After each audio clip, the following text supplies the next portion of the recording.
அண்ணாமலை ஆதரவாளர்கள்னு ஒரு குரூப்பை புறக்கணிச்சிட்டீங்க. ம். திரு நயினார் நாகேந்திரன் புறக்கணிச்சாரா இல்லையா? அது முழுமையான பணியை வந்து நயினார் பாலாஜி செஞ்சாரு. இது என்னது பெருசு? நீங்கள் சும்மா இருங்க. நீங்கள் டிஆர்பி ரேட் அதுக்கு நம்மளும் பிடிச்சி இழுத்து விடுறீங்க. நயினார் பாலாஜி விளையாட்டு பிரிவில் ஒரு அங்கம், அவ்வளோதான். கட்சியில் ஒரு அங்கமாக இருக்கார், விளையாட்டு பிரிவு தலைவராக இருக்கிறார், அவ்வளோதான்.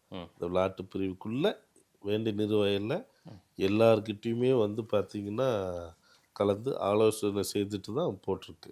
கட்சியில் வந்து மீதி கட்சி மாதிரி எங்கள் கட்சி கிடையாது. சிங்கிள் மேன் டெசிஷன் கிடையவே கிடையாது. மல்டிப்புளாக நாங்கள் கோர் மீட்டிங் வச்சு எங்கள் கட்சியில் வந்து தேசியம் ஃபார்ம் ஆகிறப்போ வந்து ஒரு கோர் கமிட்டி வச்சு ஃபார்ம் பண்ணி யார் யாரை போடணும்பாங்க. அதுக்கப்புறம் தேசியத்துலேருந்து ஃபார்ம் ஆகி வந்ததுக்கப்புறம் சேர்ந்த மாநிலத்திலும் வந்து ஒரு முடிவு எடுக்கதா இருந்தாலும் கோர் கமிட்டி மீட்டிங்கில் எல்லாருமே இருப்பாங்க. எல்லா சீனியர்ஸ் இருப்பாங்க.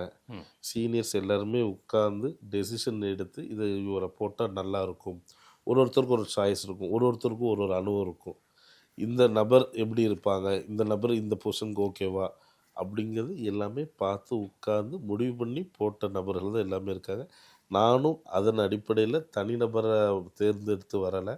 இப்போ நான் தேர்ந்தெடுக்கப்பட்டிருக்கேன்னா கண்டிப்பாக கோர் கமிட்டிலையுமே என்னுடைய பேரை வச்சு எங்களுக்கு வந்து மாநில இன்சார்ஜஸ் இருப்பாங்க.